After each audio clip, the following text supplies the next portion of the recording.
do you remember life being like before the war? We live all together. Even we never think about names. We know that we probably belong to different confession. Some people go to church, some people go to mosque, but we never divide each other by religion or by names. We really live like brothers. All life was supporting each other. We've been different, of course, but never divide, never think about names or religion. No, that's not didn't exist before war.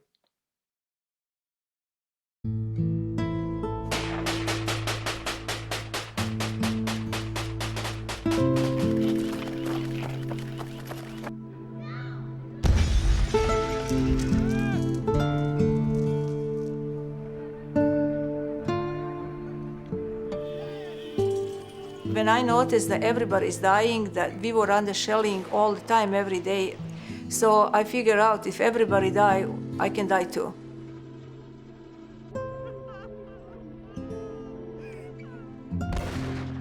When the bomb falls on the village, everybody flees. In the late 90s, we were probably getting 25 to 30 Bosnian families per month into the city. They came in and bought homes, started businesses, and created a vibrant community that really was a big plus for St. Louis. St. Louis has the largest Bosnian population outside of Bosnia. There's no other place in the world that matches it. Preserve the family and start life over. That's major leading thought in 90% of Bosnians. The dream that your children are going to have a good future, the dream that your family is going to be okay despite everything that you've been through, the dream that you can somehow, after having lost everything, take what skills and what values were left after a horrifying war and genocide and use those as a way of making a place that's a new home.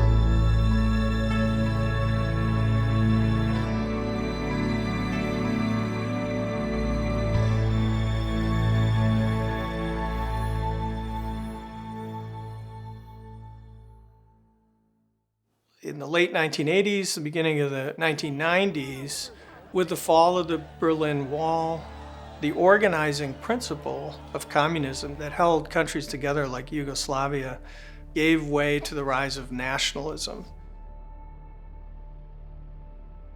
Bosnia, when Yugoslavia began breaking apart, was at the center with a very nationalist Croatia to the west and a very nationalist Serbia to the east. And both Croatia and Serbia were interested in claiming parts of Bosnia to annex to their newly independent countries. What had happened earlier with many of these Eastern European countries were that boundaries had been set for them without any regard for the fact that there might be people of different ethnicities and religions, etc., that then were glommed together in a particular country. You had the Croats who were significantly Catholic, you had the Bosnians who were significantly Muslim, and you had the Serbs who were significantly Orthodox, all together in this really uncomfortable relationship. In a civil war, Serbia especially sought to cleanse parts of Bosnia of people who were not of Serb ethnicity as a way of purifying these areas so that they could be annexed. Over the course of the centuries, there were outbreaks of violence among groups. Many times it was kind of orchestrated by politicians or political leaders or opportunists who wanted to set people against each other for their own benefit. In this 1990s war/genocide, they orchestrated that by telling their followers in Bosnia and other parts of Yugoslavia that the Muslims and the Catholics were the same as the Muslims and the Catholics of centuries past who had fought with Serbs in centuries past. I napokon došao je trenutak da se posle bune protiv Dahija Turcima osvetimo na ovom prostoru.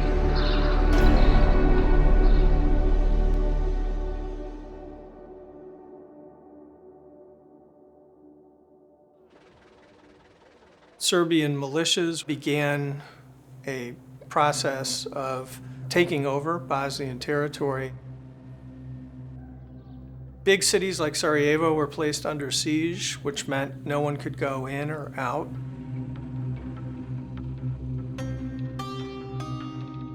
I remember when it just started in Sarajevo, there was really weird feelings that you sitting in the country, in the town that you love so much and people you love so much, and suddenly you have shellings and destroying the town from the hills. I was shocked and scared and like, oh my God, is this possible that people can do this to each other?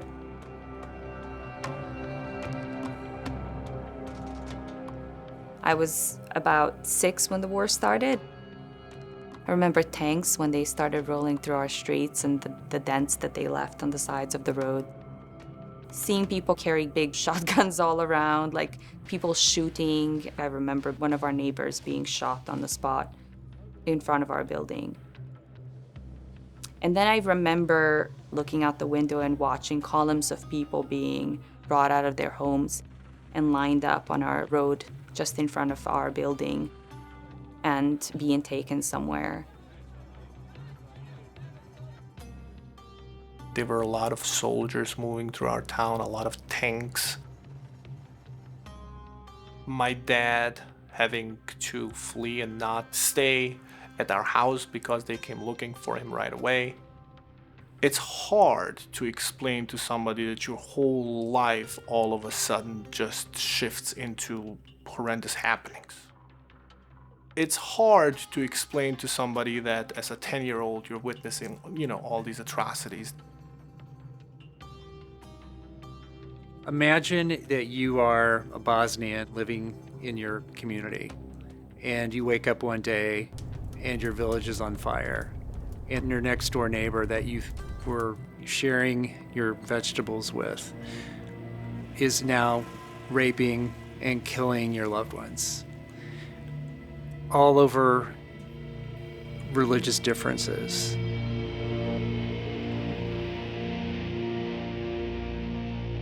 It's just something that you cannot understand, what neighbors can do to each other, and how hatred exists in some people, how people change.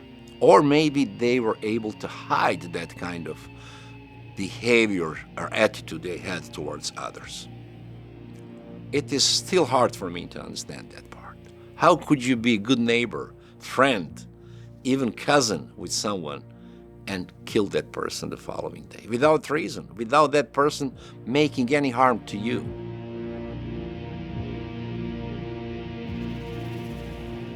I live in downtown area, one high school, same friends, same couple of them really betrayed us, me. One night I had a phone call and I picked up the phone and said, hello, and they said, the voice from other side told me, I'm coming to kill you. So I said, who is coming to kill you? And he said, your best friend. So not easy to live with that, because when you have a friend and you expect for friend to protect you, then you have a friend who turns against you and want to kill you. I mean, it's really bad feeling.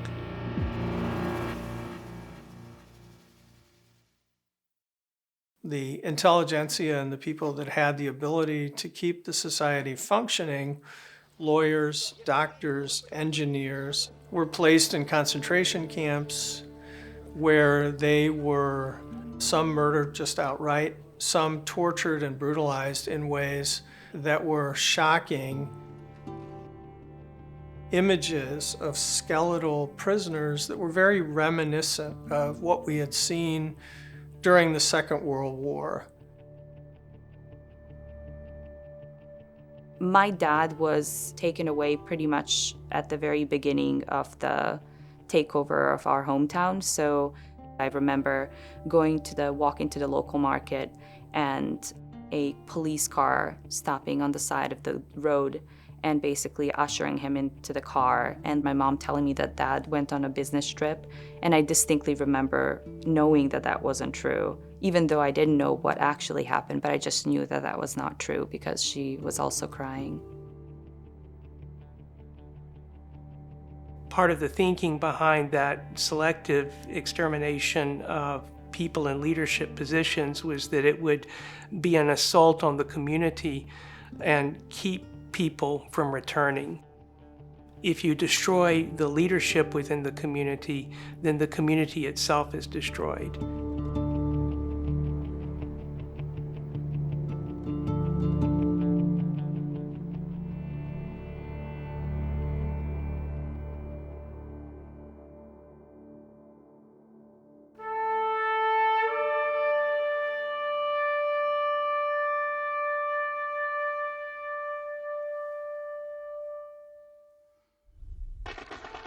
It's a war that I don't really think resonated with a lot of people in the U.S. because it seems so far away.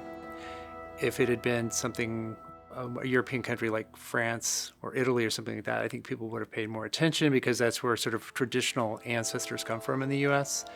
But Eastern European conflict, where people maybe be a little bit poorer, it just really didn't resonate. We all, including myself, we all were hoping that United States is going to help us and free us, because we always thought that this country wouldn't let something like that happen to someone else. So yes, we were hoping and believing that this free country is going to help us. America cannot and must not be the world's policeman. We cannot stop all war for all time. The governments of the world, including the United States, decided to view it as a humanitarian problem. But we didn't deal with the underlying cause of the war, which was the Serbian aggression and the level of violence in what came to be called ethnic cleansing.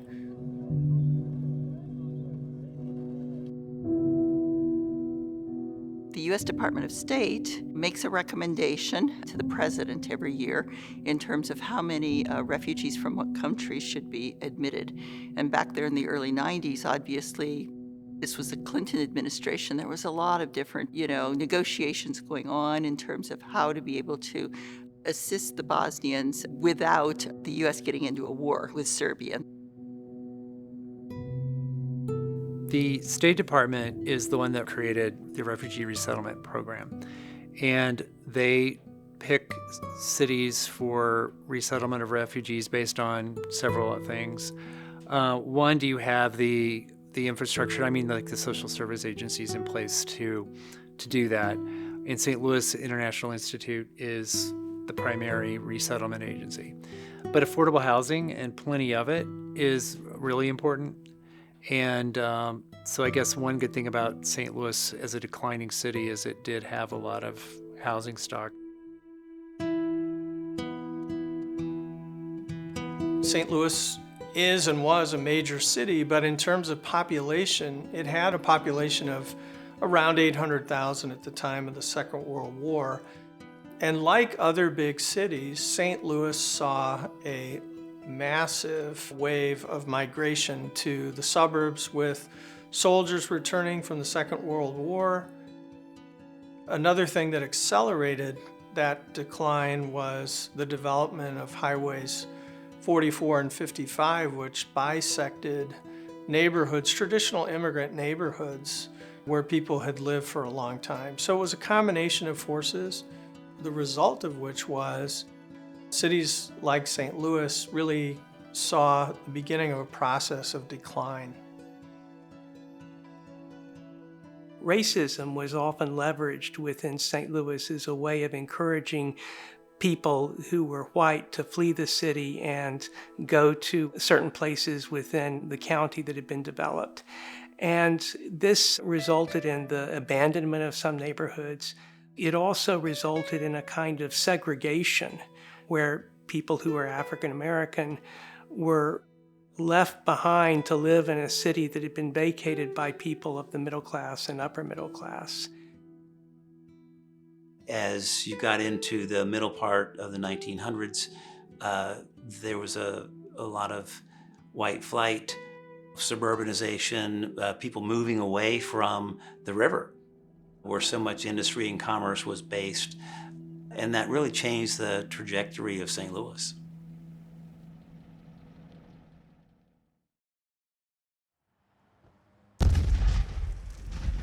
The war was very prolonged. There was corruption, obviously. There should not be any threats against the Serbs. We are cornered and we will fight.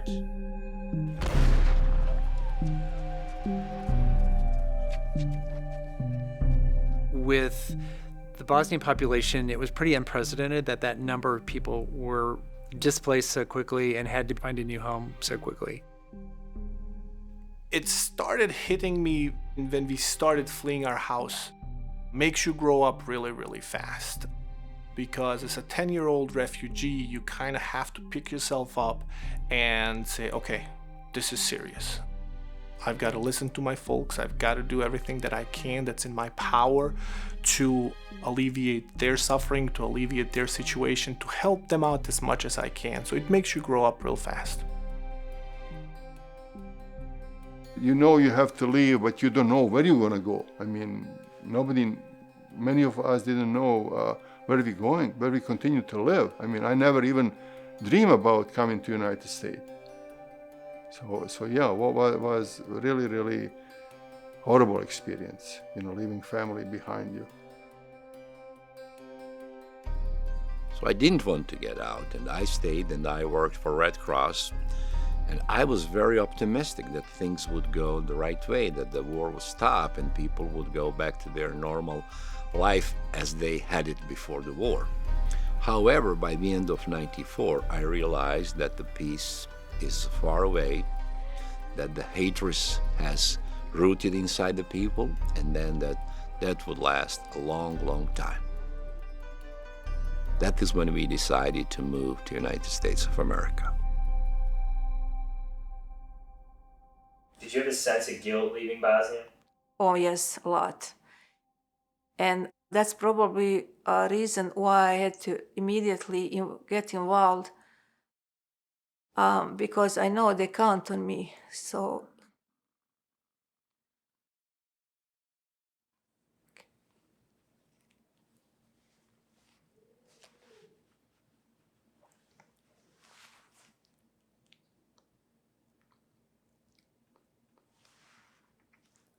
yeah, I felt guilty because when you come from the hell called Sarajevo and you come and see people walk and talk and drive the cars, and it just like you feel like you're somewhere on a different planet.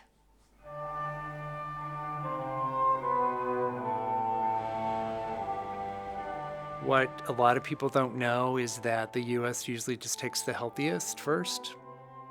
So if you are a 25-year-old man and wife and you have a couple of healthy kids, then you're going to be able to enter the workplace. Chances are you're going to be sick and be a burden on the healthcare system. That's the folks resettled first. In that time, they were looking for families, especially for young families, healthy families, and we went through the very comprehensive health exam, and that's how we had the chance to apply. The Institute was helping us from the first day. They picked us from the airport, and they helped us find the housing. We had friends, but they were helping. They helped financially in the beginning, and they helped us learn English as well. Once we knew that a refugee family was coming to St. Louis, then we had housing staff, and they would go out and look for apartments that would accommodate the number of people who were coming, or small houses, etc. And we found many of those then in the Bevo area. Bevo area, very relatively stable neighborhood, a lot of businesses, small businesses and large as well. But over time, people were fleeing the city. The neighborhood was losing some of its population and some of the businesses as well. The famous landmark in the Bevo neighborhood is the Bevo Mill, which was a former Anheuser-Busch property and is quite the centerpiece of the neighborhood. Augie Busch built it as a halfway house between the brewery and his estate in Grants Farm. You know, back then there were no motor cars, there were carriages that they had to take, and I guess it was a strenuous ride from the brewery all the way out to Grants Farm. So it was built as a beer hall, and so the population kind of grew up around that. Neighborhoods like the Bevo neighborhood really saw residential areas, apartment buildings and homes were dilapidated, weren't well maintained. Businesses started to leave the city, and that neighborhood in particular started to take on kind of an abandoned feeling. And so it was, in that sense, a very stark contrast when Bosnians began to move into that neighborhood, and it brought back a sense of vitality and life to that neighborhood. They were well known for their craftsmanship and building skills with stone and masonry and brick and carpentry. And so you saw a lot of that urban revitalization that had been going on across St. Louis. The Bosnian community really picked that up in these neighborhoods in South City. Where we saw derelict buildings, they saw opportunity. They looked around for where the old and vacant business areas were in the neighborhoods where they were living, and they found abundance of those kinds of properties right near and at the Bevo Mill. And so that then became their hub.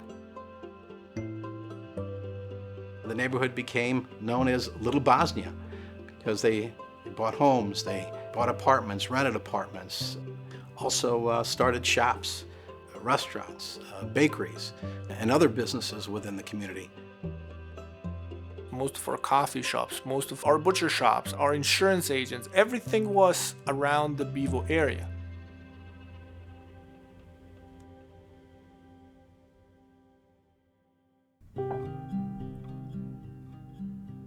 So the war ended in Bosnia and Herzegovina in 1995. The Bosnian government, the governments of Serbia and Croatia met and negotiated a division of the country that gave 49% to the Serbs, 51% to a federation of Bosnian Muslims and Catholics. Most Bosnians are of two minds about it because it ended the war, it effectively ended the violence. On the other hand, many people see it as having rewarded the aggressors. War stopped, but life is not getting better, and you know, in one case, still divide. You still cannot go perfectly safe from one point, like if you want to move distance from St. Louis to kind of Kansas City in my country, you have to be concerned. You have to plan that trip. So then lack of food, I didn't think about even going over there, because all those memories then bring back to me what may happen to me. When you're surviving those moments, you know, your connection with family becomes so strong, and you don't want to put yourself in jeopardy that your family losing you and you not being able to enjoy your son, your wife, you know, and the rest of life. Most of the Bosnians that came here came after the war ended. The largest group that came here was from 95 to 99, and that was after the war. 2 million Bosnians were either internally displaced, so refugees within their own country, but the majority were refugees outside of Bosnia and Herzegovina. Germany took a huge number of Bosnian refugees with the qualification that it was a temporary protection. So when the war ended, they felt that Bosnians should return home, but Bosnians couldn't go back to their homes because their homes were either destroyed or were under the occupation of the armies that had attacked and had captured their hometowns. There was a war criminal basically living in our house, and we knew that. So there was no way for us to go back to Bosnia. It was a relief that the war was over, but it was an uncertain time for us refugees in Germany, because now Germany is saying, hey, we got to send you back, the war is over. And a lot of folks from the Serbian Republic of Bosnia, they just didn't have a place to go back to. So it was one of those, what am I going to do now? They had to show proof that they couldn't go back home. They had to basically show proof that they had been ethnically cleansed. The Bosnian Muslims that are here in St. Louis literally have no home, because not only were they not welcome in this part of the country, but their homes had been destroyed. The whole refugee application process is really extensive. For us, it took about 4 years. So we applied just at the end of the war, and it took us 4 years after to actually make it here. So we've gone through multiple interviews. We would go to interviews, and I remember because our interviews were in Belgrade. And so we would travel, each time we would travel, we would sell everything and basically pack our bags and plan to depart, because they would tell you you have to be ready to leave if you get approved. And so we used to do that. We did that several times. And finally, I think maybe third time or fourth time that we went there, we actually did pass, and we were genuinely going. It's important to remember that refugees are persecuted. They're displaced by force, which is very different than being an immigrant. An immigrant chooses to resettle. A refugee doesn't. So in many instances, refugees have several hours only to collect their belongings and to be on the go to a country that is decided for them many times. Refugees often don't have a choice of what city they're resettled in the United States. It just depends on where there's room. And Bosnians were resettled all over the United States. But after about 3 or 4 years, when people finally got acclimated a little bit, they're perfectly free to move if they want to.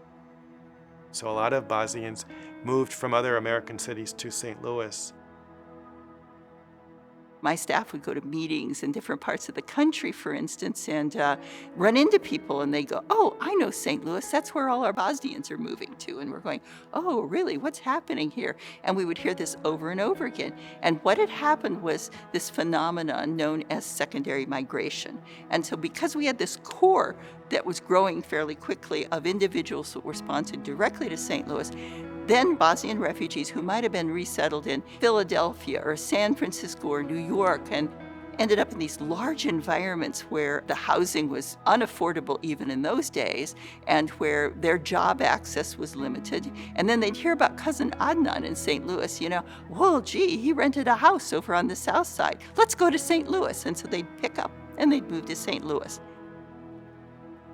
There's a tendency to view the United States in very idealized terms, and that was particularly true of refugees. Now, of course, they were fleeing for their lives, so they had modest expectations, but the perception of the United States was the one that's in the popular imagination of abundant wealth, of opportunities, of beautiful homes that people had seen in watching TV shows like Dynasty.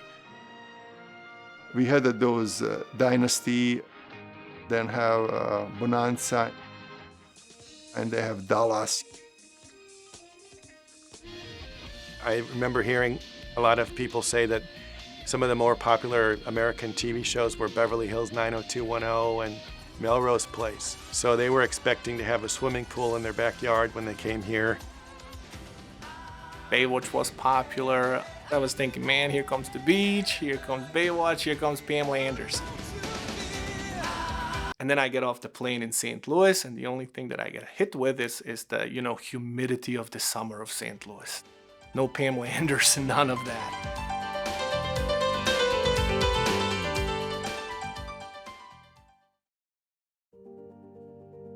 Many people were shocked to find out that America was not exactly like it was in the movies.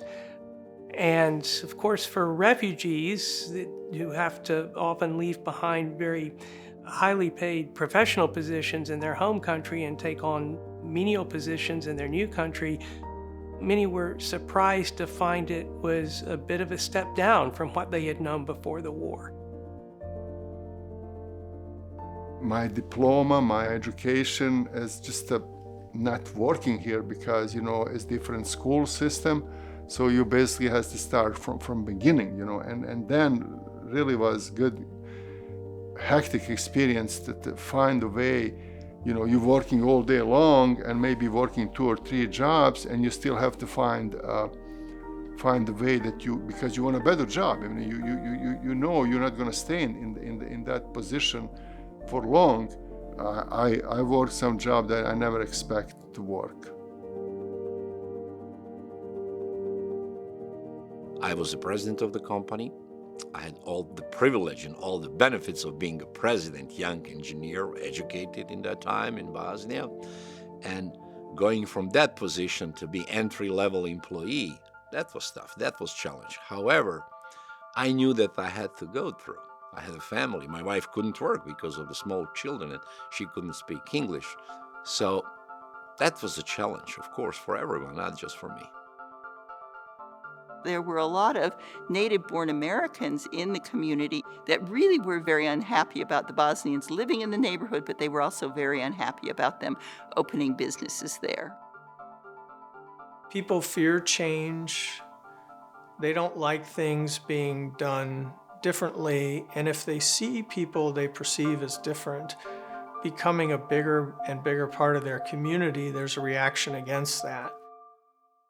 There were a few cases where there was some pushback.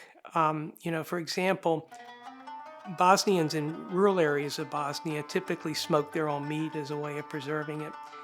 But what works well in rural Bosnia doesn't work quite as well in a more densely packed population like the one we have in Bevo Mill.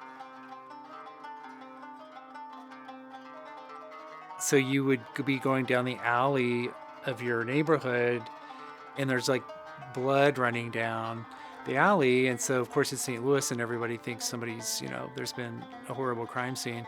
So there was some legislation that had to be put in place. They had to go to the Board of Aldermen and they had to do some regulation on you can't let the entrails and the blood go into the sewer system or whatever.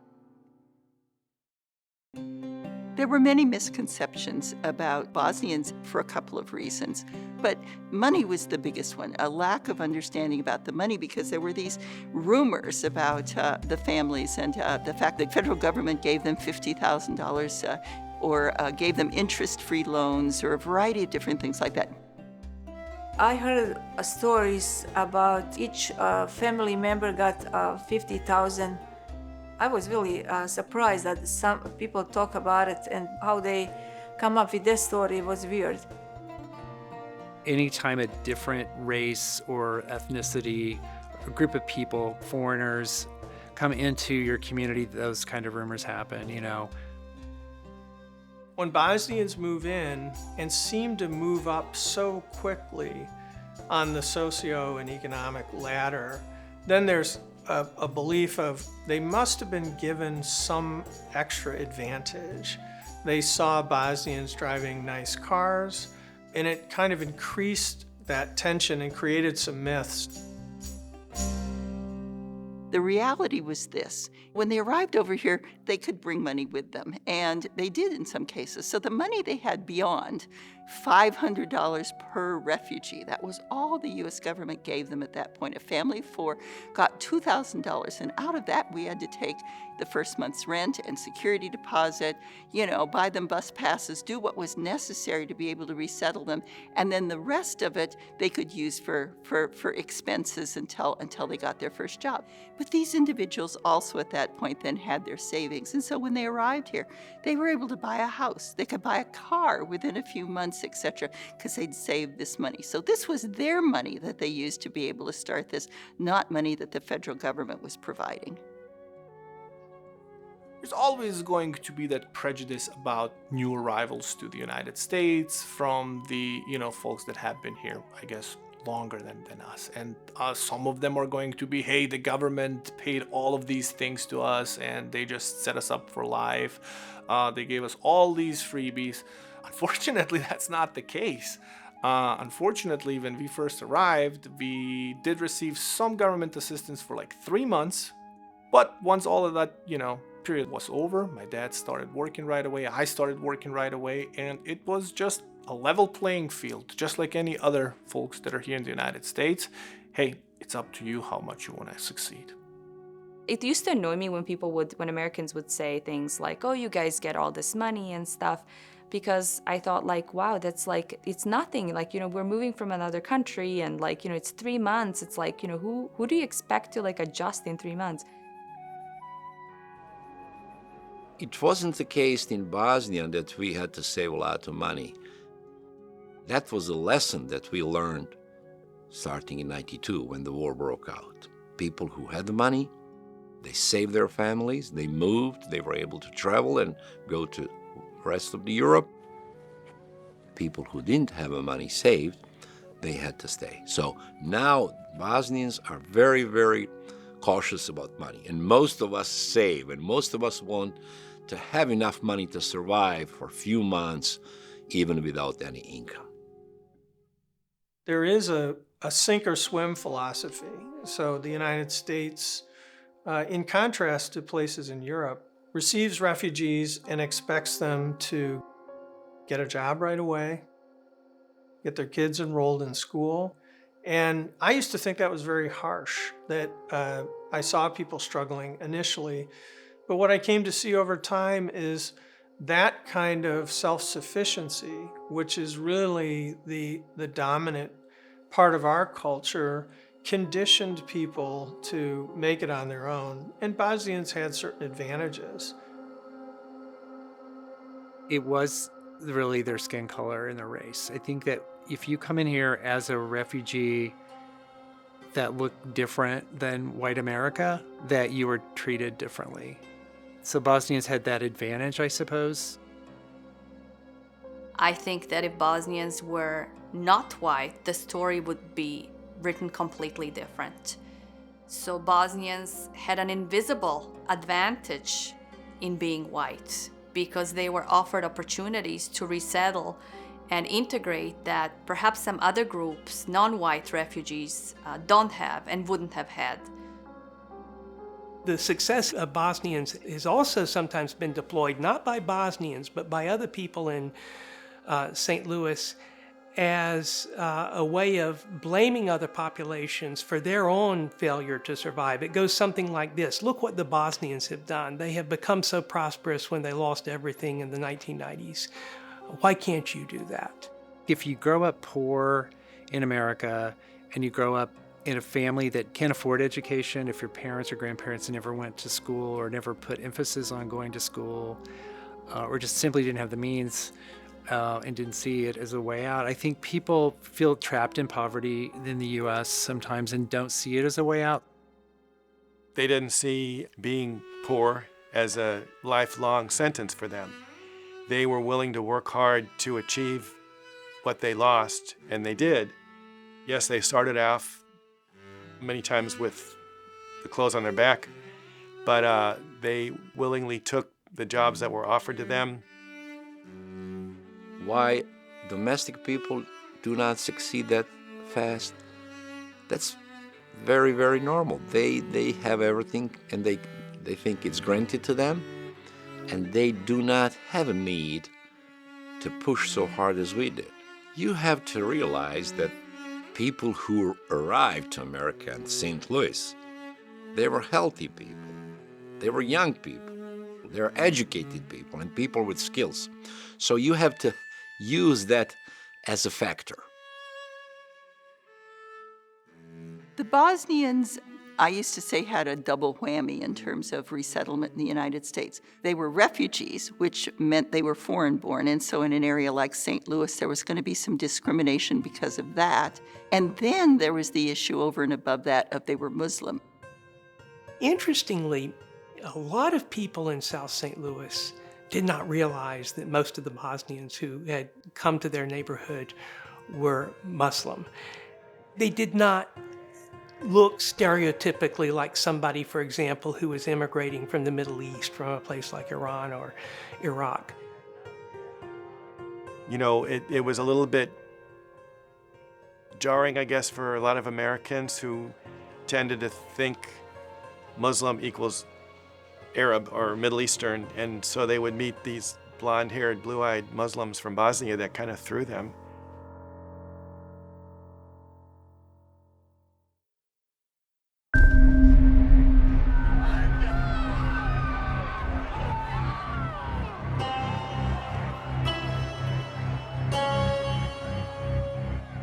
Post 9/11, probably most of our neighbors find out Bosnians are Muslims, because as you can see, like Bosnians are like white race, and there's some people used to work in the company, and their bosses didn't consider them as a Muslim. They didn't even know, like, you know.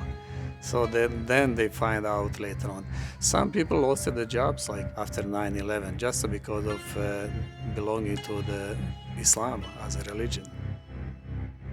I'm sure for them going to the grocery store and talking in a language that is not English, there's an assumption that they're Muslim, there's an assumption that they're foreigners, there's an assumption that after 9/11 that they are somehow now instantly dangerous, where people were categorizing everybody who's Muslim as a terrorist or a possible terrorist.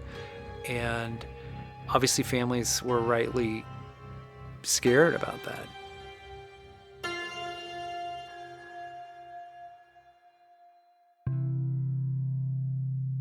There has become some stigma that is attached to living in the city. Bosnians very quickly came to realize that this might be the case, and they migrated to St. Louis County in search of what many people in the metropolitan area consider to be safer neighborhoods and better schools.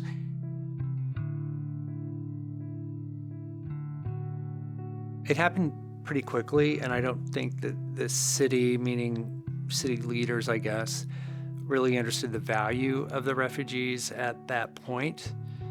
And they were going into largely neighborhoods that most people didn't care about. But it's like a lot of things you kind of, in hindsight, you're like, oh yeah, what could we have done to maybe have helped build up these neighborhoods and focused on the schools that were there that maybe were performing poorly? Could we have poured some resources into that and taken advantage of this population? The city of St. Louis welcomed them in every respect with open arms, but like, you know, people in the past, they make decisions based upon what they think's best for their families and themselves. I don't think there's anything we could have done that could have changed that trajectory. I think that had we'd been a little more accommodating to their needs, maybe they would have stayed. But I think that the houses in the area are relatively, for the most part, rather small. You know, they found places that afforded them more of what they were looking for and more of the American way of life. For a lot of Bosnians, you know, living in the city offers a little bit more like limited access to like what they sort of aspire to. So the county is, you know, a place where they can buy bigger houses, they can have their backyards. So that's, I think, one of the driving factors.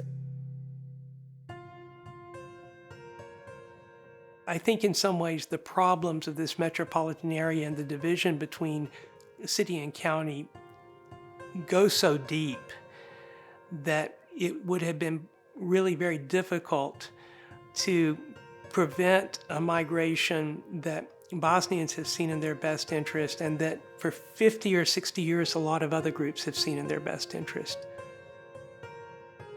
St. Louis City and County has a kind of a unique relationship. Not very many other cities, in fact, very few cities have a similar situation. St. Louis City is not part of St. Louis County. As people leave St. Louis City, St. Louis loses. We lose that tax base. We don't share it anymore when they move across the border. And what happens is you have an older city that has older buildings, older infrastructure, certainly a high concentration of poor, people who need government services, and all the challenges that comes with with the city, and you don't have the tax base to address those issues the way they really need to be addressed. So that makes it a big challenge for St. Louis. It's confusing because there's so few places in America where the city of St. Louis is its own county. And that was because of 1876. There was a division where the city decided that they didn't need the suburbs, that they were their own powerful entity. And through the years, of course, that has shifted now, and there have been talks about reuniting them. But for that to happen, it would require both a vote in the city and the county for them to come together. We've had numerous plans here in the city and the metropolitan area of St. Louis to think about ourselves as an integrated whole. And for various reasons, St. Louis County has resisted that. St. Louis City generally has been more in favor of that. So not to have such a strong divide between city and county. The irony of that is the county was built off of the engine of prosperity from the city of St. Louis. Now that the shoe is, so to speak, on the other foot, people who are in the county, for lots of different reasons, economic, racial, administrative, they don't want what they perceive as a different style of politics in the city to influence and to lose decision-making authority. So it is a challenge. It would be extremely difficult, if not impossible, for the city of St. Louis to be all it can be if it's just going to be out there by itself. That's one of the absolute worst regional governmental structures probably anywhere in the United States. I think that St. Louis will never reach its full potential unless that issue is addressed head-on and effectively. St. Louis has the distinction of being the capital of the Bosnian diaspora because we have the largest number of Bosnians outside of Bosnia and Herzegovina. It's very difficult to put an exact number on the population. I'm comfortable with the figure of about 50,000. I've heard as high as 80,000. I think it's maybe around 75,000, but that includes secondary migrants and second-generation kids that were born here of Bosnian parents. But I think it's well over 60,000. I would say 75,000. St. Louis, by accepting the population and by appreciating it in a lot of ways, I think that they were very receptive. City leaders have been very receptive to Bosnians and embraced them in the community and accepted them. That showed a good side of St. Louis and sort of the power of coming together. And it's a nicer headline than a lot of them that St. Louis gets. So many Bosnians who lost everything during the war and the genocide in Bosnia were really living for their children. And their children represented the possibility of a future that could live out in the next generation. There's a story I did about a kid who got accepted into Harvard, and both of his parents worked in sort of menial labor jobs. And you think about how hard they must have worked and how much they must have had to sacrifice, because that's not a lot of money, just to have any sort of quality of life. But they understood early that if you go to school, that's where opportunity is. And I might not have the great opportunity, but I'm going to make sure that you do. And so their whole life was getting these kids the best education possible. My parents often stress to me that I need to go to college, I need to do good in school so I can be successful, so I can have something to go off of. They encourage me a lot. They want me to be better off than they are now. I think there's a divide between Bosnian parents who want their kids to be completely American and they speak English at home, and then there are other Bosnian parents who only will speak Bosnian at home because they want the kids to keep their culture and keep their traditions as much as possible. You know, you hear stories now of some of the younger generation of Bosnians having to go to special language classes to keep or learn Bosnian or about their culture as it began to assimilate here. So it shows a certain maturity level of the culture here, but also some of the challenges that happens as those communities stay here longer, and now you're up to 2 or 3 generations of families here. There's a popular belief that immigrants and refugees are a drain on local economies, but the reverse is actually true. Refugees and immigrants are enormous drivers of entrepreneurship, opening businesses, increasing the tax base. It's important to have new people coming into a city. They bring with them their families, their skills, their talent, their passion. It's a big benefit, not only from a tax base, more importantly, from a human component. More people that are there supporting, loving the city, and being a big part of it. The population of the city has declined steadily over the decades, as we've seen with the census numbers that have just recently come out. Suburbs have continued to grow, and the urban core has continued to decline, although our overall population of the region has continued to go up. If you were to look at why our population, in fact, has continued to steadily decline in the city of St. Louis, a lot of it has to do with the fact that we just don't get the number of foreign-born that you find in other areas of the country. The only way St. Louis will grow again is not through birth of people who are already living here, but it will be through attracting more people to our community. And quite frankly, these days, the only new people who are going to move in the kind of numbers that are really going to benefit the community are immigrants and refugees.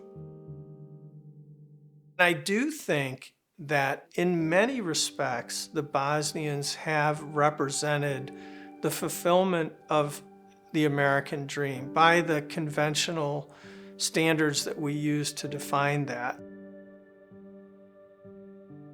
I think they appreciate the opportunities that we have more than we do. They didn't see themselves as victims, although they were victimized. They just saw opportunities to move forward, and they took advantage of it. I have a great opportunity like other Americans who've been born here to succeed, to kind of make my life better, and I'm very happy. I'm very happy to be here. We were put in a place that, most of us didn't speak the language of, and we were put here without a whole lot to work with. But because of the fact that the United States is so accepting, it's such a great melting pot, and Bosnians, they made the most of it. And I think most within the Bosnian American community have made very well for themselves. I think it's been a success story for St. Louis, and I think it's been a success story for the Bosnians. I think the Bosnians are very, very dedicated to the city of St. Louis. They found their home here, and whether they're in the county or the city, that invisible border, I think they've added a lot of value to the city, and I'm happy to see they're coming back and contributing to the area. I'm just in awe of folks who come here under these horrible conditions and then succeed. I think it's just the best American story ever. I wish everyone in America that sort of had this dim view of refugees and bringing people into our country would kind of read a history book and think, how were we founded and how have we grown to be the best country in the world? Virtually all Americans have come from some immigrant experience, often born of tragedy and desire to have a better life, a safer life for your family. And they did that in just unique and incredible ways under the toughest of circumstances, and just never lost their hope and their desire to really grow their families and their community, but to be part of the greater community. And to me, that's a great success story. The future of the Bosnian community, I feel like it'll stay as it is today. The influence that our parents have on us has affected a great amount of people, and these younger adults now are really connected to their Bosnian heritage. I think that the identity of Bosnians in St. Louis is unlike anything else. Like, I think that we are essentially a group of our own. Like, I think, looking at us from 50 years from now, it'll become very clear that we're actually more or less an identity in and of ourselves because of the unique experiences we've had having arrived here and living under these specific conditions and the way that we connect with the homelands. I think folks living in the United States that have not seen war, genocide, immigration firsthand, they don't know how good they have it. And I hope they will never, ever in their life find out how bad it is to become a refugee, to don't have a home to go back to. And I think the only time you really fully understand how good you have it is when you lose that. We had all of that in former Yugoslavia. We had freedom, we had a solid country, that was all there. And then one night it wasn't, and neighbor turned on neighbor, started killing each other over national differences. Value what you have here, because at the end of the day, the United States of America is still the greatest country in the world, despite all the differences that we've got here. And I think that's what makes us great, if we can constructively resolve those differences and move this country forward.